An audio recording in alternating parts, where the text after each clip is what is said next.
Hello, and welcome to the M3 BearCast. My name is Malcolm Travers. Male Media Mind is a grassroots organization dedicated to uplifting and unifying our community through dialogue, insight, creativity, and knowledge. And on the M3 BearCast, I dissect topics around communication, community, relationships, and spirituality that I've had on my M3 Live broadcasts. Every Wednesday at 7 p.m. Eastern, I invite my friends to help me break down topics that could use more experience and perspective. And we go back and forth on a host of different issues. And oftentimes I'm left wondering what it all means. And so that Bearcast is a way for me to revisit some of those topics and think about them more deeply. Because I'll be frank, a lot of the things that I do are pretty esoteric. A lot of philosophy, spirituality, just sort of weird things about the way that people behave that a lot of people don't really find interesting, but the way that we frame them on the live stream is such that we kind of joke around and have a good time sort of poking holes at some of the ways that people look at the world. There was a recent podcast episode where I was talking about the breakdown of morality because of the incentives that capitalism instills in just about everyone. For the capitalist class, we were talking about the emails released by the Epstein estate. And this was prior to the release of the DOJ's Epstein files. And we were just going through how Epstein used information as a bargaining chip to basically do whatever they wanted. For him, that included a lot of sex trafficking. We really don't know the full extent of how much money he made doing it, but there's very little evidence that the money that he was making as a investor was anywhere near what he was claiming it was. A lot of this seemed to be laundered through sex trafficking work, and it is unfathomable the scale of it. At least 1,000 people have come forward to say that they have been trafficked by him and through him. And for it to have lasted as long as it has, for him to have been a confidant to powerful people throughout the world and through many different political persuasions, is unthinkable. And it is a way we can't even understand it, but you have to almost draw a new map based on the terrain. This is what one of the content creators was saying, that the emails were like the terrain of a country or area that has never been mapped before. This is something different, but we can understand that terrain if we first recognize that their behavior was mostly influenced by the incentives of capitalism, meaning that, capital with a capital C, we personify it and say that it has desires, even though it itself does not have desires. It is simply a thought construct that people have created for exchange. But when we think of capital as a thing that wants or desires something, basically all capital desires is to grow. It's like a cancer.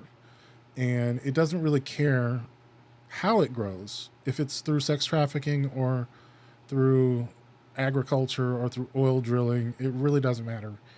And the people who are capitalists, those who are the actual conscious beings that are moved by these desires, they are ultimately driven to just increase their capital as much as possible. And capital is simply just power. In a capitalist system, that includes monetary power, but also social power, right? Like if they ultimately want to demonstrate that power, oftentimes they will engage in illegal activity in brazen ways to demonstrate the amount of power that they have. Like they run by different rules. And if that includes things like pedophile rings, so be it. It could be drug rings, it could be financial schemes, pardons that you sell, currency scams, Ponzi schemes, whatever they may be. The point is that you want to be able to demonstrate that you can do whatever it is you want to do. If that's, I think recently I read an article about Larry Ellison, who recently became got a deal with Skydance to buy Paramount, and has also an 80% share of the new American TikTok. And he is a old school right wing tech billionaire, and he and his son would they are pilots. And for his son's birthday, he bought him a $1 billion fighter jet, and they engaged in mock dogfights over their private islands in Hawaii. How better could you demonstrate the true levels of elitism that the billionaire class engages in? Even if it's legal, it's still just so ostentatiously wasteful, and that's the point, right? Like it's supposed to be that way. So then I played this video of a content creator who was making a skit. It was a person in a tinfoil hat, and he was pointing to the picture on a laptop of a flat Earth, and the audio is maybe only 10 seconds long, and she says, "Why the fuck would I care about that? I still have to live here. I still have these motherfucking bills to pay. Why the fuck do I care what shape the Earth is?" Like, what is this? We were kind of tying this into the idea that on the other end of capitalism is the sort of existential angst of survival, in that the capitalists, in a sense, don't want people to live comfortably. That part of the desires of capitalism is a level of income insecurity so that you are much more controllable. And even without income insecurity, you don't want to allow someone to have as much freedom as they want. You want to have something that you can hold over their heads. So a perfect example of this had to do with work at home being reversed after the pandemic. So I think a lot of people in corporate America were skeptical of the concept of people working at home, especially the idea that people would not be able to get as much work done, that communication between people would break down, productivity would dip, innovation would dip. And when the pandemic occurred and we actually had a billion different experiments of people working at home, we discovered that's not the case, right? In fact, in some cases, productivity went up because you were spending less time commuting. You had to spend less time, say, doing laundry and preparing to go to work. And you just had extra time, money, and energy. You could take naps when you wanted to. And if you were able to get your work done quickly, you didn't have to pretend like you were still working. The 8-hour workday is, in many cases, is a relic of factory work, not information work, right? You want to have 8-hour workdays when everybody has to be on the assembly line and putting in so many hours to produce so many units, and everybody's working on the same thing. The 8-hour workday, when everybody's got their own tasks to do and they can do them on their own, is highly inefficient, And if you're working from home, it means you can get your job done, whatever it is, and then you can do things like, take your kids to whatever appointments they have, go to the doctor yourself, mail some things that you have to do, go buy some groceries, do your laundry, whatever it is. As long as you're getting the job done, a lot of times people are stuck at work pretending to be busy, and it's not just boring and a waste of time. You're actually losing the opportunity to do other things. And so when you're opening up that time for people to do other things, you can actually be more productive because you're more rested at night. You don't have all these extra tasks to do once you get off work. You've done some of them while at work, or maybe even gotten some rest, like a little short power nap. And so it doesn't make sense that employers would ask people to come back to the office when people are actually being more productive, unless you frame it from the standpoint that capitalists, the ruling class, don't want their employees to be comfortable.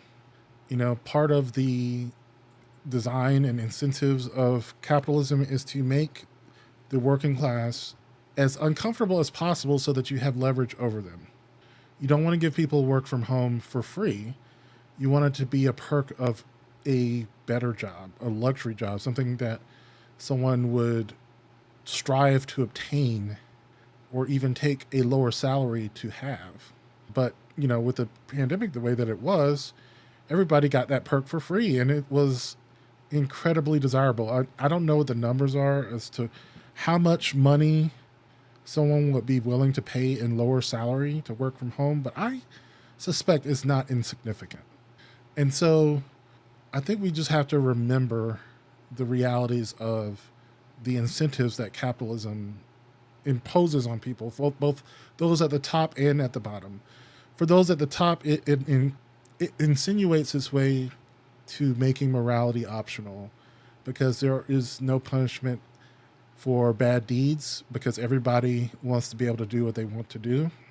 And for those who are at the bottom, who are struggling on a day-to-day basis, they are not incentivized to care about morality because they're concerned more with survival.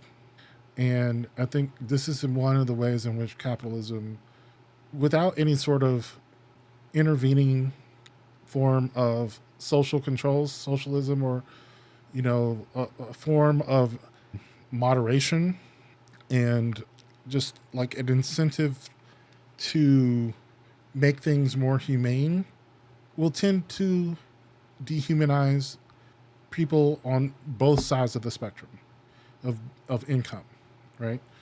And we should just expect that to happen because the incentives exist for everyone. And, obviously some people are better able to resist those incentives by the very nature of their personalities and maybe their upbringing and their education level.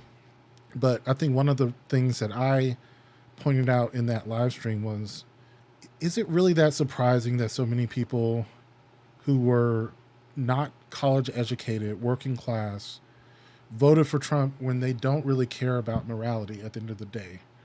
At the end of the day, what they really cared about were their own survival and the story of a billionaire who's on their side, willing to lie, steal, cheat for them to get them, advantages. When he says that he cheated on his taxes when people were dogging Trump to release his tax returns, like it was some sort of thing that would have made him less appealing as a politician. I think they were sorely missing the point that a lot of people knew that Trump was a criminal and they wanted him to be their criminal so that they could get what they wanted. They sold themselves this story that what they really needed was someone to break the rules on their behalf. And so they didn't really care that he didn't have any morals, And so think about this in the terms of Epstein and the people who he was known to keep their secrets, right? That Epstein couldn't have seemed like a trustworthy person. I mean, why would you trust this man with your secrets if he is a pedophile who breaks the law repeatedly all the time? He's, by definition, an untrustworthy person. But the incentives of the structure that he had created for himself, this network of powerful people, and the sense of mutual destruction that would come from those secrets being revealed, allowed him to be a confidant for those who were in power. And they didn't necessarily think of his personal proclivities for the truth or honor or trustworthiness. And so I think the same could be said of uninformed voters who were struggling, working class, uneducated voters, who were, I guess they would say, low information voters who may have not participated in politics. Their attraction to Trump was probably due to how outrageous he was a person. He was a sideshow. He was a reality star. And the more outrageous shit he said, the more interesting he seemed. And I guess the rest is speaks for itself. But this is one of those things that just fascinates me. The way that people can rationalize such unthinkable behavior and to be surprised now that a lot of these obvious untrustworthy traits of Trump are coming home to roost. I think the irony about the Epstein files and Trump is that had Trump not been elected, I don't know if much of the like Epstein sort of things would have come to pass. Like the actual revelations that are in these emails would never have really come to light.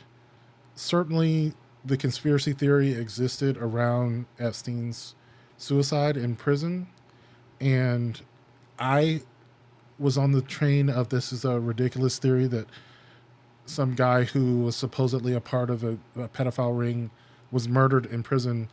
And now, at the very least, in my opinion, there could be reason to suggest that his security wasn't as tight as it should have been. It doesn't mean that someone was sent into his prison to kill him, but knowing that he was suicidal, no precautions, or at least the precautions that should have been in place, were encouraged to not be there.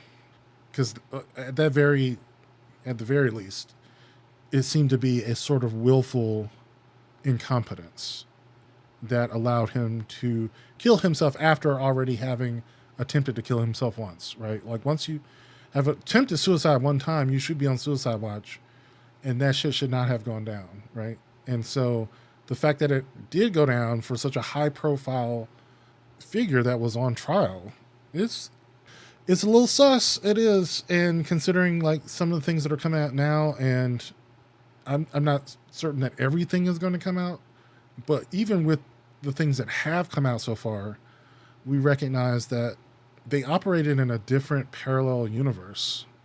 That doesn't mean that there was this hierarchy that he was in charge of. It doesn't mean that he was blackmailing all these people. Even in the emails that had existed that we do see, it appears more that this was an implied amount of leverage that he held over people's head. And it was just a different level of incentives, like prison time and public ridicule would typically keep people from behaving as badly as he did, but they existed in another world of incentives where even going to jail or being a part of some sort of scandal in some ways could make you even more powerful because you knew that you had the dirt on all the people around you and you knew that you could get away with it. And it's true. Like it happened for Epstein one time. He was convicted or sentenced and convicted, and the charges were so flimsy that he was out of prison in no time, right? That was in 2013. I can't remember the dates, but strange incentives, right? Like he, even with that conviction, it kind of incentivized the people, the powers that be, to treat him with deference. And that's exactly what happened in his first conviction. What went wrong on the second one? I'm not that heavily tied into the Epstein lore and details, but I do find it fascinating that this whole other world existed. There was another example where some of the financials of his bank were sent up the line to be basically thrown out by some of the people higher up at the bank because he had such clout at that bank. I believe that was Chase, it may have been JP Morgan at the time. The banks changed names, but it is, yeah, disturbing, just to say the least, that it didn't require there to be some sort of puppet master. Everybody was just following the regular old pedantic incentives of extractive capitalism. And that was enough.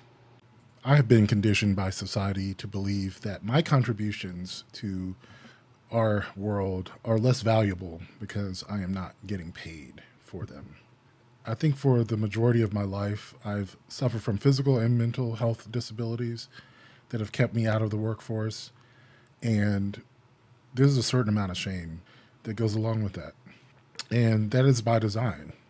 I noticed in the conversation about food stamps assistance during the government shutdown that a lot of people were angry when they saw videos of people with EBT cards going shopping for junk food. Now, mind you, they were trying to feed their family on $300 or something a month in food assistance, and the most calorie efficient way to do that was to buy highly processed food, junk food, things that were not really going to sustain you and seemed wasteful, quite frankly. But I think there's also this notion that being poor is the cudgel that capitalists hold out there for the working class to say, you don't want to be like these people.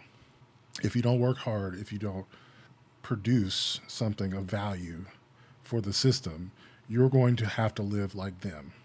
And if you're a part of that system and you're looking at those people and they see something that they're joyful about, something even as simple as buying a birthday cake using EBT, they feel like that's wasteful. How dare you use food assistance to buy a cake? Even though cake is food, it's not the kind of food that they want to be subsidizing. And the reason for that is cake brings joy. You're supposed to be miserable. If you're not miserable, then why am I working, right? Like, why am I working so hard to not be like you if you can be happy?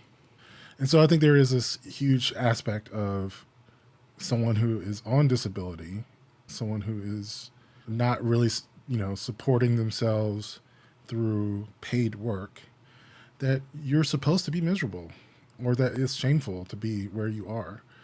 There's something in the zeitgeist that's just telling you that. But I have come to realize that in itself is valuable. Think about it.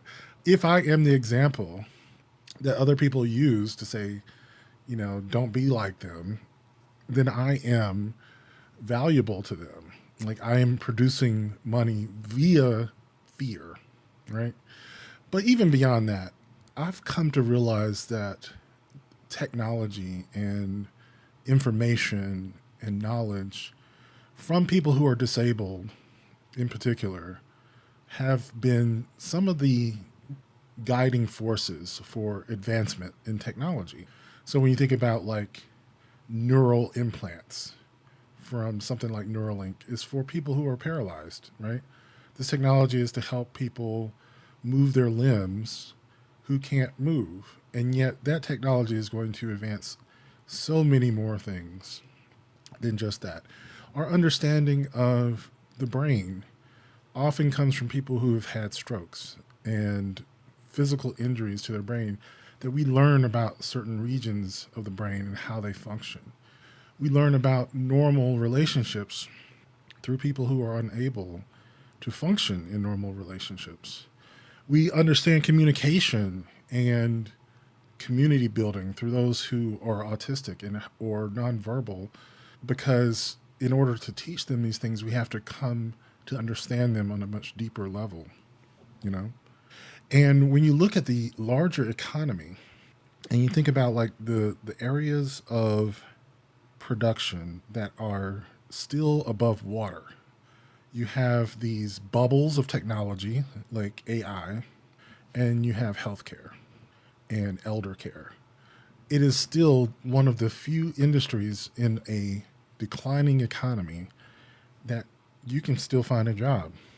There are so much need for taking care of the elderly and the sick and the disabled that it is possibly one of the most stable and recession-proof industries in our economy. And yet, they still need to push the narrative that you don't have value, that you are a drain, when in reality, you are the record keeper, you are the motivator, you are the heart of your family, you are the one who maybe saves your family lots of money by being able to take care of them yourself and not have to outsource that care to someone else.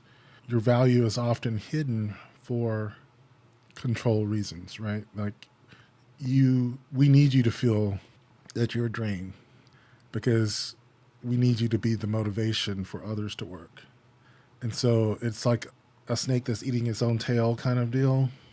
We need you to not know that you're eating your own tail. You know, we need you to be the motivation without recognizing your own worth. And yeah, and I think there's plenty of space for both perspectives. I don't think everyone should see things the same way. Ironically, the Trump administration and the MAGA people have made me realize the value of rational Republicans, like rational conservatives who are not lying, who actually respect the system. When I think about some of the advances in Venezuela that are happening right now in the news, I almost respect the lies that Dick Cheney told to the American people and to the intelligence agencies, and the lies that were propagated in the UN because they were trying to get the world's community on board with our invasion of Iraq. At least they valued the opinion of our neighbors in the world. They didn't just do things a la Russia invading Ukraine. I mean, we're no better than Russia was invading Ukraine as we were invading Venezuela. And there's a reason why Trump doesn't hate Vladimir Putin, because he wants to be him, right? He's like taking cues from him. And, you know, going back to the idea of the capitalist class within the Republican Party, their viewpoint is necessary to strengthen the viewpoint of the socialist class amongst the Democrats, to recognize that there needs to be some sort of balance. Capitalism is useful. It's a tool. It's a lever. You can get work done with capitalism, absolutely, but it needs to be tempered by heart, by social advancement, by socialism, by democratic socialism, by understanding that not all value can be commodified.